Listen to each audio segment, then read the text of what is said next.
Hola.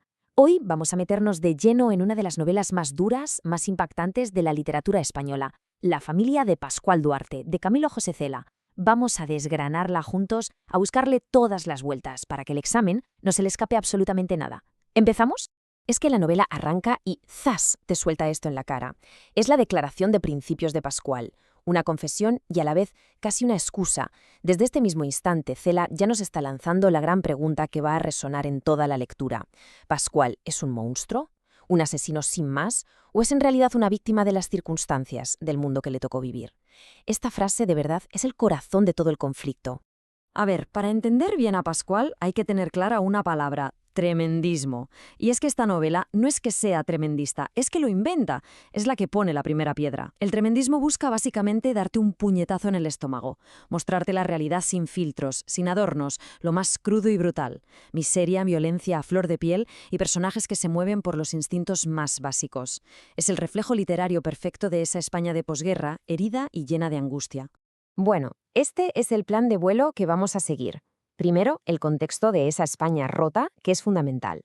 Luego, nos metemos en la historia y en los personajes. Analizaremos los temas clave y terminaremos con lo más práctico, un buen repaso de las claves para el examen.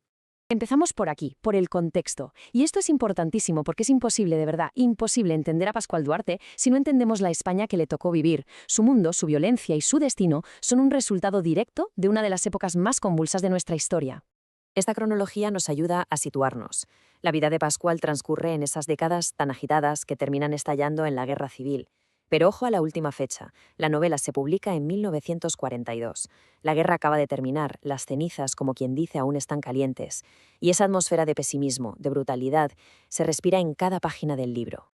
Pensemos por un momento en esa España. Un país marcado por la represión, aislado internacionalmente, con una economía de autarquía, o sea, de sobrevivir con lo poquísimo que había.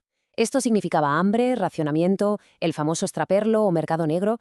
Si a esto le sumamos un control moral asfixiante por parte de la Iglesia y una censura que lo vigilaba todo, bueno, pues tenemos el caldo de cultivo perfecto para que surjan personajes como Pascual. Un mundo sin salidas, sin esperanza y terriblemente violento. Y ahora sí, vamos a la historia. ¿De qué va la novela? Pues la idea es muy potente. Son las memorias que el propio Pascual Duarte escribe desde su celda mientras espera a que lo ejecuten. Es su intento de explicar por qué ha acabado ahí, una confesión brutal dirigida a un mundo que no lo ha entendido y que está a punto de matarlo. La vida de Pascual es una espiral de violencia que va más, una auténtica escalada. Todo empieza en una infancia horrible, con un padre maltratador, una madre odiosa y la muerte de sus hermanos. Su primer acto de violencia irracional, casi animal, es matar a la yegua que provocó el aborto de su mujer, Lola. A partir de ahí, ya es un no parar, y era un hombre, luego mata a El Estirao por un asunto de honor familiar. Huye un tiempo, pero vuelve para cometer el crimen más atroz de todos, el matricidio, asesina a su madre. El último crimen, la muerte de don Jesús, ya es lo que sella su destino, y lo lleva directo al garrote vil. Claro, ya hemos visto la historia, pero ¿y la gente que rodea a Pascual? Porque si él es así, mucho tiene que ver con las figuras que ha tenido a su alrededor. Su familia no es una familia al uso, es más bien un microcosmos de esa España brutal y sin esperanza en la que viven. Y en el centro de todo, Pascual, un hombre de campo, de la Extremadura más profunda. Es tosco, de pocas palabras, y tiene un rasgo que lo define por completo. Su único lenguaje es la violencia. Ante el dolor, la humillación o la rabia, su respuesta es siempre un impulso primario, un estallido. Es un personaje que parece encadenado, atado a un destino trágico, del que es totalmente incapaz de escapar. Aquí tenemos el choque de trenes principal de la novela. Por un lado, Pascual, a quien podemos leer como una víctima de todo lo que le rodea. Y en el otro lado, su madre, la gran antagonista. Es una figura malvada, cruel, que desprecia a sus hijos. Es tan inhumana que Cela ni siquiera le da un nombre. Para Pascual, ella es el origen de todo mal, la fuente de un odio que se convierte en el motor de su vida y de su tragedia. Luego hay dos personajes que marcan su camino. Lola, su primera esposa, que representa esa pequeña posibilidad de una vida normal, una vida que al final también se ve arrastrada por la desgracia. Y luego está El Estirao, que es todo lo contrario, un chulo, un provocador que lo humilla y que encarna todo lo que Pascual odia. Y claro, se convierte en el blanco perfecto para su violencia. El resto de personajes no hacen más que completar este cuadro de miseria. Su hermana Rosario, la única por la que siente algo de afecto, pero que tiene que huir de ese infierno. Su padre, otro personaje brutal que muere de forma casi animal. Y luego Esperanza, su segunda esposa. Fíjense qué ironía el nombre, Esperanza. Es el símbolo de una vida mejor que para Pascual simplemente es inalcanzable. Muy bien, ya hemos visto la trama, los personajes, pero esta novela no va solo de crímenes. Detrás de toda esa violencia, Cela está explorando ideas muy profundas sobre la naturaleza humana y sobre la España de su tiempo. Vamos a desbranar esos temas. Volvemos a la pregunta del millón, la que abre la novela y la que debe guiar cualquier análisis que hagamos. ¿Qué es Pascual Duarte? ¿Un asesino a sangre fría, culpable de todo? ¿O es el resultado inevitable de un entorno que lo ha fabricado así? La novela, desde luego, no nos da una respuesta fácil. Es que hay argumentos para las dos posturas. Por un lado, podemos verlo como un monstruo. Sus crímenes son terriblemente crueles y él mismo reconoce que no siente remordimiento. Pero por otro, vaya vida la suya. Una infancia espantosa, un ambiente miserable del que no se puede escapar. La violencia es el único lenguaje que le han enseñado. La palabra clave aquí, y que es muy importante para el examen, es determinismo. La idea de que su destino estaba ya escrito por su familia y su entorno. Y aparte de esa gran duda, hay otros temas muy potentes.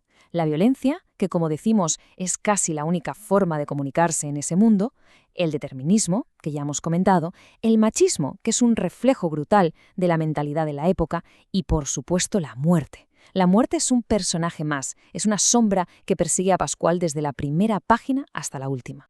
Venga, ahora vamos a lo práctico. Vamos a condensar todo esto en los puntos clave, en las ideas que hay que dominar sí o sí de cara al examen.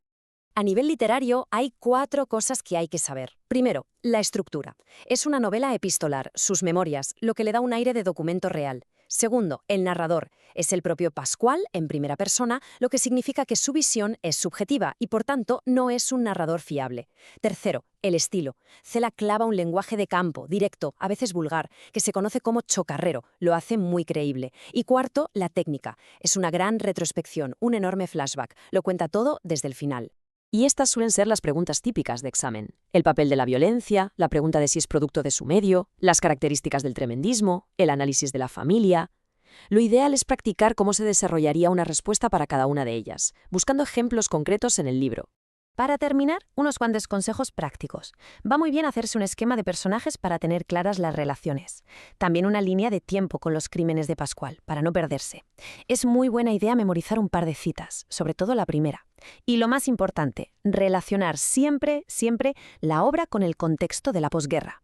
Y al escribir hay que ser ordenados. Introducción, desarrollo con ejemplos y una buena conclusión. Cerramos con esta cita que la verdad es que pone los pelos de punta. Es su filosofía final. El odio es el motor, y no hay que arrepentirse de lo que se hace por odio. Es una declaración que resume a la perfección esa visión del mundo tan oscura y sin redención de la novela. Para él, si el odio te empuja, tus actos están justificados. Y esto nos deja con una última reflexión para llevarnos a casa. Pascual muere convencido de su propia moral, sin sentir culpa, pero la novela nos deja el malestar a nosotros, los lectores. Nos obliga a mirar la violencia a la cara, a preguntarnos de dónde sale y a plantearnos dónde acaba la culpa del individuo y dónde empieza la de la sociedad. Una pregunta que era relevante en 1942 y que desde luego lo sigue siendo hoy.